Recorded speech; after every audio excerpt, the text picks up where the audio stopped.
In this video, I'm going to show you how to create and upscale 4K images with ChatGPT in just a few simple steps. This is a great method if you want to generate high-quality visuals for social media, thumbnails, presentations, content creation, or just for fun. And the best part is, you can improve the look of your image by using better prompts that make it more detailed, sharper, and more realistic. If this video helps you out, make sure to hit the like button and subscribe for more easy tutorials just like this.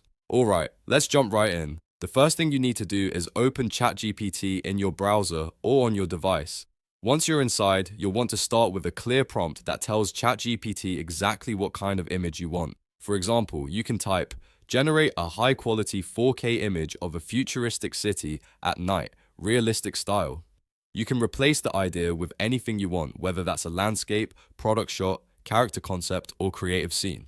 The more specific you are, the better your result will usually be. After you generate the first image, the next step is to improve the quality by refining your prompt. You can ask ChatGPT to make it Ultra HD, add more details, and increase sharpness. If the image looks too simple, too soft, or not detailed enough, this is where prompt improvements really help. You can also ask for better lighting, richer colors, more texture, or a more cinematic look, depending on the style you want. If needed, keep adjusting the prompt until the image matches your vision. This is one of the easiest ways to get stronger results without needing complex editing software. Once you're happy with the image, the final step is to download it. Save the image to your device so you can use it wherever you need. You can upload it to your website, use it in a video, add it to a thumbnail, or share it on social media, and that's it. You've now learned how to create and upscale 4K images with ChatGPT. It's fast, simple, and a powerful way to generate high-quality visuals in just minutes. If you found this helpful, don't forget to like the video, subscribe to the channel, and turn on notifications so you don't miss the next tutorial. Thanks for watching, and I'll see you in the next one.